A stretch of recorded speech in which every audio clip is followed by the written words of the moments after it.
رب زدني منك علما وأنلني منك فهما رب زدني منك علما وأنلني منك فهما۔ میرے بھائیوں، آج کا یہ جلسہ تحفظ شریعت کے عنوان پر رکھا گیا ہے، اصلاح معاشرہ کے عنوان پر رکھا گیا ہے۔ جب شریعت کی بات آتی ہے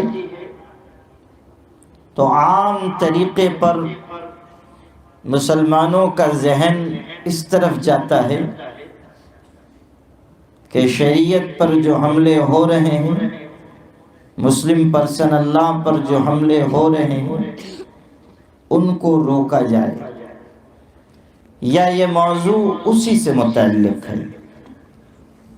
لیکن بالکل ابتدا میں آپ سے یہ کہنا چاہتا ہوں، اور پوری تاکید کے ساتھ زور دے کر کہنا چاہتا ہوں، کہ حفاظت شریعت کا پہلا مرحلہ یہ ہے کہ خود مسلمان اللہ کی شریعت پر عمل کریں۔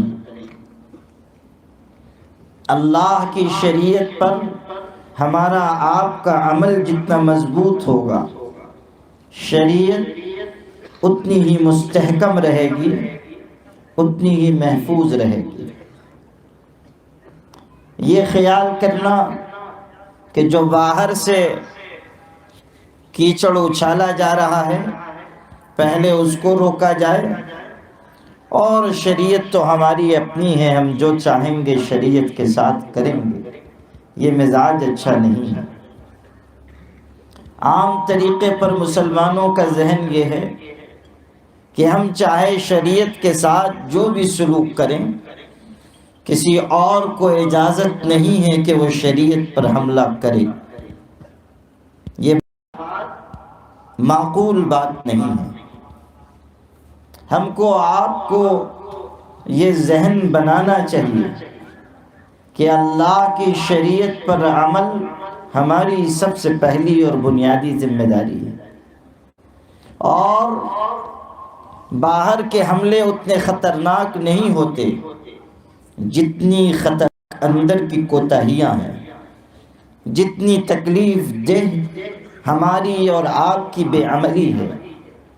پہلے اسے دور کرنا ہوگا، اور ہمیں اس بات کا احساس کرنا ہوگا کہ کہاں کہاں ہمارے سماج میں کمیاں ہیں، خامیاں ہیں، شریعت سے دوری ہے، من چاہی خواہشات پر عمل ہے۔ جب تک ہم اپنے اندر کی خامیوں اور خرابیوں کا احساس نہیں کریں گے، اللہ کی شریعت کا حسن سامنے نہیں آئے گا۔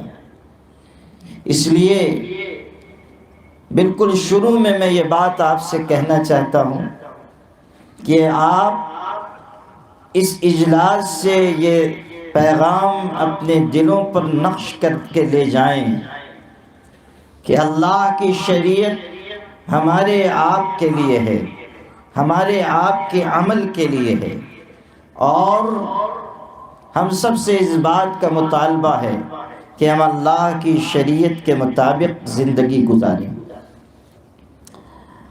اگر ہم نے اس حکم پر عمل کیا، اس مطالبے کو پورا کیا، تو پھر ایک بہترین سماج، ایک بہترین معاشرہ بنے گا، جس کو دیکھ کر دوسرے لوگ بھی متاثر ہوں گے، جس کو دیکھ کر دوسرے لوگ بھی محسوس کریں گے کہ اللہ کی شریعت، اللہ کا دیا ہوا نظام کتنا خوبصورت ہے۔